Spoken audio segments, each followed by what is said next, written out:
મારું નામ અમિતાબેન ખલીફા, અમે હાઉસિંગ બોર્ડના રહીક સહી અને અમારે અહીંયા રિનોવેશનનું બાનું કરીને કાલથી અમારું પાણી બંધ કરી દીધું છે અને અમુક 50% રિનોવેશન થઈ ગયેલું છે, 50% રિનોવેશન કરવાનું ચાલુ કર્યું છે અત્યારે, અને નગરપાલિકાવાળા આવી અને અમારું પાણી બંધ કરી દીધું. અને અમારો એરિયો છે એ સ્લમ એરિયો છે, એટલે મધ્યમ વર્ગના બધા માણસો રહે છે, જેની પાસે જેવી રીતે પૈસાની સગવડતા થાય એવી રીતે એ લોકો પાણીનું બધું રિનોવેશનનું કરે છે. એટલે મહેરબાની કરીને અમારી પાણી ચાલુ કરી દે અને લાઇટ ચાલુ કાપવા આવે નહીં, એટલા માટે કરીને અમે આજે કમિશનરને આવેદનપત્ર આપ્યું છે. અને જો હવે આગળ જો કાંઈ પણ આની આમાં કમિશનર કાંઈ જાતું કરતું નહીં કરે તો અમે આ ગાંધી ચિંધ્યાના માર્ગે અમે આંદોલન કરશું. મારું નામ ટાંક ભાર્ગવ છે. જૂનાગઢમાં જાગૃત નાગરિક તરીકે હું કામ કરું છું.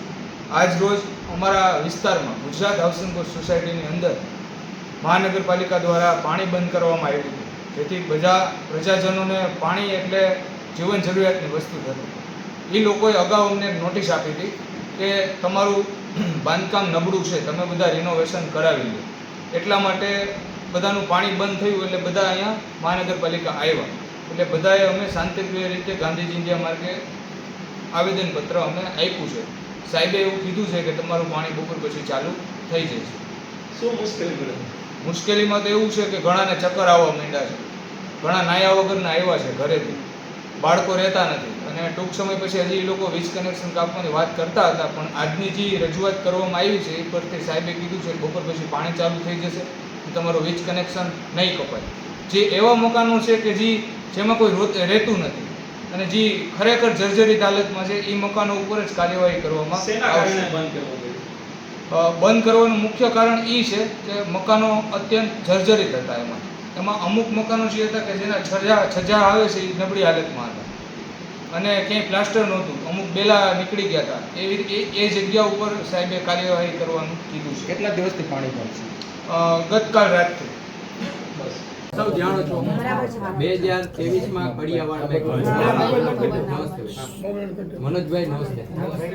તો કડિયાવાડમાં એક બનાવ તો અને દર વર્ષે આવો કોઈ બનાવ ન બને એના તકેદારીના ભાગરૂપે આપણે જે છે એ જર્જરિત મિલકતો આઈડેન્ટિફાઈ કરતા હોય.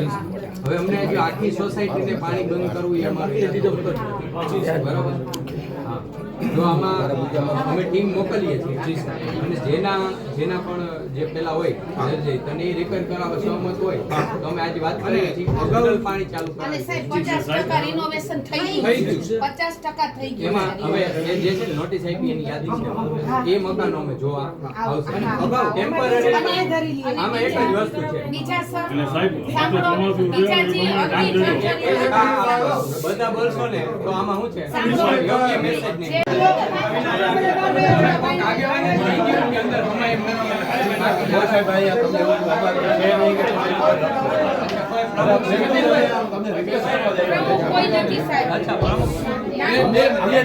કોઈ એક વ્યક્તિ જાણતા હોય નીકળ્યો આ અમારી સૌપ્રથમ રજૂઆત છે.